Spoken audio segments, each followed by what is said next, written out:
Fala galera, Chablé aqui, tudo beleza? No vídeo de hoje eu queria abordar um assunto muito polêmico, que é justamente a diferença entre f2.8 e f4. Será que a gente realmente consegue perceber que existe? Há muito tempo, nos grupos de fotografia ou grupos de audiovisual, existe uma discussão sobre qual lente comprar, qual melhor abertura utilizar. E claro, cada tipo de lente possui preços diferentes por causa da sua construção, da qualidade óptica e da tecnologia que é empregada nela. Fabricantes como o Zeiss, por exemplo, entregam muita qualidade mesmo nas suas lentes mais baratas. A linha GM da Sony traz uma alta qualidade óptica e uma construção também fantástica.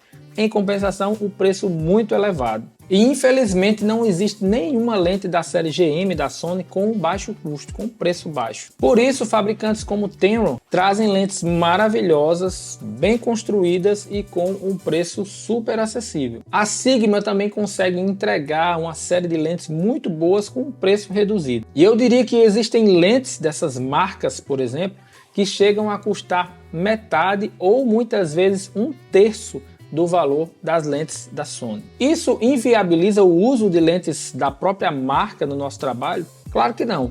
Isso apenas facilita o acesso para, por exemplo, quem está começando não precisar desembolsar uma pequena fortuna para comprar uma boa lente. Hoje eu quis trazer esse comparativo para que a gente pudesse entender a relação do nosso dinheiro com a eficácia do nosso trabalho.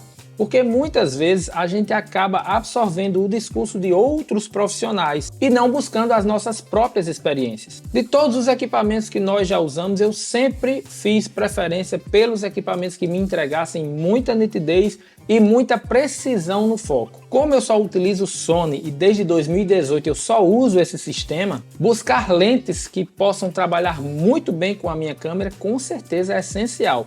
Não só para a qualidade óptica do meu trabalho, mas também para a precisão na hora que eu estou fazendo as fotos. Imagina você estar no evento, estar clicando e perceber que a sua câmera erra o foco o tempo todo. Isso não é só problema da câmera, isso é combinação entre câmera e lente. Então usar um sistema que case bem, que se comunique bem, com certeza é essencial.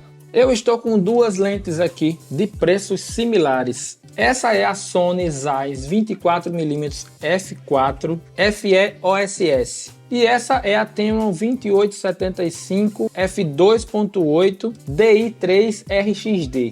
Ambas as lentes têm preços muito parecidos. A Zeiss custa cerca de $898 e a Tamron custa cerca de $899. Mas aí entra justamente a pergunta: será que a gente consegue realmente enxergar a diferença entre f4 e 2.8 na nossa fotografia? Nós sabemos que a diferença óptica entre um stop e outro ela é muito curta. Muitas vezes não dá para diferenciar se uma fotografia foi feita em f2.8 ou f4, porque a óptica das duas é muito parecida e a diferença é de apenas um stop de luz. O que significa, em termos de entrada de luz na câmera, que se eu for fotografar com ISO 1000 a f4, eu vou fotografar com ISO 800 a f2.8. E obviamente que essa diferença de sensibilidade do nosso ganho da câmera, do nosso ISO, não vai trazer prejuízo nenhum à nossa imagem, nem também benefício. Ou seja, essa relação acaba ficando empatada. Tanto faz você fotografar com ISO 800 ou com ISO 1000, desde que o seu objeto fotografado esteja bem iluminado, desde que a luz esteja adequada. A diferença de f-stop aí vai ser tão pequena que muitas vezes nem é preciso ajustar no tratamento da imagem. Eu queria mostrar para vocês algumas fotografias que foram feitas utilizando essas duas lentes no seu máximo de abertura. E eu queria que vocês observassem bem para a gente entender se realmente existe uma diferença entre elas.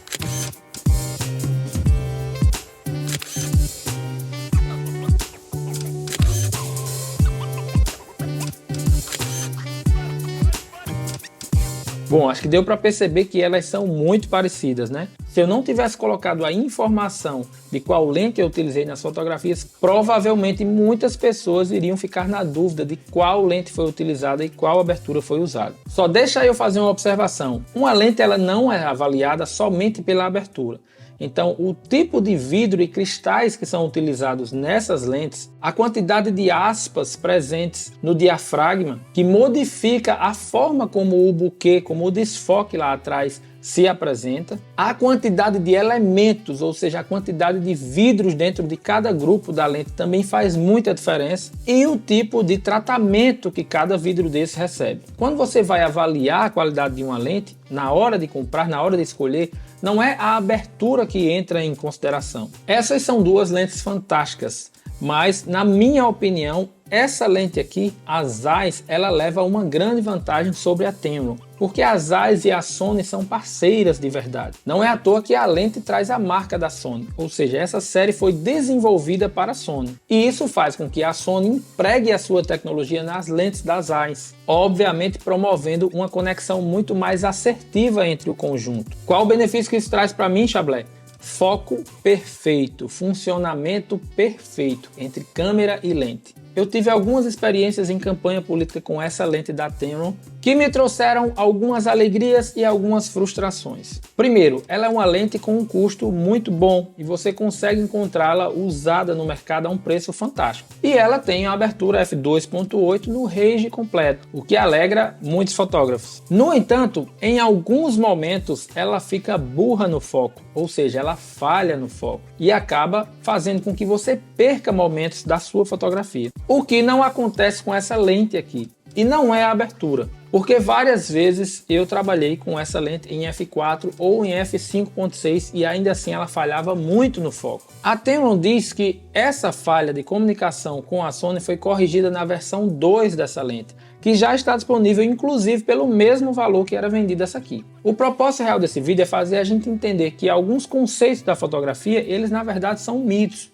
Eles não trazem diferença real na sua fotografia. Se você deu pausa no vídeo e avaliou as duas imagens que eu coloquei, percebeu que elas são muito similares e as diferenças que existem entre uma e outra não estão por conta da abertura, mas sim por causa da característica óptica de cada lente. A 24-70 da Zeiss, ela possui uma qualidade muito superior nos seus cristais, nos seus vidros, além de se comunicar muito melhor com a minha câmera.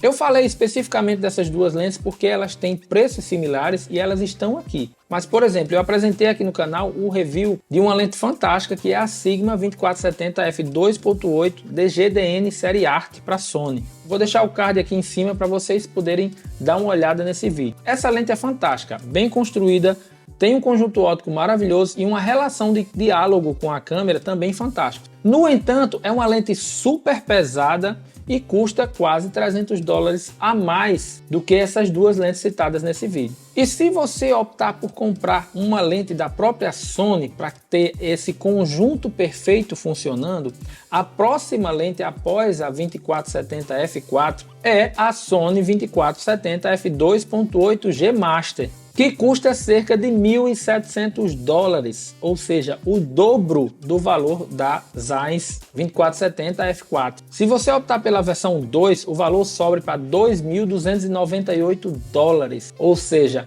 quase 3 vezes o valor da Zeiss. Mas aí eu pergunto, será se realmente vale a pena investir 3 vezes o valor de uma lente? Se você estiver levando em consideração apenas o fator de abertura, é óbvio que não. Mas, claro, cada lente traz os seus benefícios tecnológicos. E óbvio que a linha G Master da Sony traz uma qualidade superior, tanto na parte óptica, quanto na parte de construção, quanto em termos de tecnologia. E aí cabe a nós avaliarmos se esses benefícios eles são suficientes para justificar o gasto de 3 vezes o valor de uma lente que já nos atende. Deu para entender o ponto em que eu estou querendo chegar? f2.8 e f4 não são diferentes em quase nada. Apenas um stop de luz que pode ser conseguido com apenas um passe a mais de ISO ou um passe a menos de velocidade. Por exemplo, ao invés de fotografar em 1/200, eu posso fotografar em 1/160.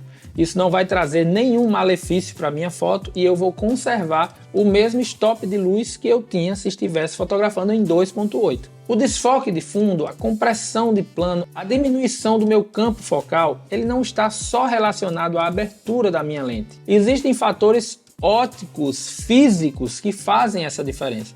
Um deles, por exemplo, é a proximidade do meu objeto, do meu primeiro plano, com a objetiva. O segundo é a distância entre o meu primeiro plano com o segundo plano. Quanto mais próximo eu estiver aqui da minha objetiva, mais desfocado fica o meu fundo. Quanto mais próximo eu estiver do meu background, menos desfocado ele fica. E isso são aspectos ópticos físicos, não dizem respeito à qualidade da lente ou à abertura que eu estou usando. Obviamente, quanto mais aberto, mais a possibilidade de eu conseguir deixar o meu primeiro plano focado e o meu segundo plano desfocado. Mas esse fator não precisa ser determinante na hora da escolha da lente. Então, a mensagem que eu quero passar com esse vídeo é: se você tiver uma oportunidade de comprar uma lente com abertura f4 e ela estiver com um preço muito atrativo, não desperdice essa oportunidade, porque essa lente com certeza vai te atender com os mesmos quesitos que uma lente f2.8 iria fazer. Com isso você consegue não só economizar uma grana, como também ter ótimos equipamentos sem ter que fazer um sacrifício enorme financeiro. Vou ficando por aqui. Se gostou do vídeo, deixa o seu like, compartilhe esse vídeo com um amigo, torne-se um membro para ajudar ainda mais o canal a crescer. Confere a lista de canais que está descrita aqui abaixo. Lembrando que nós temos um cupom de desconto para os produtos da QNF Concept. O link está descrito aqui abaixo. Siga-me nas redes sociais e a gente se vê no próximo vídeo. Valeu!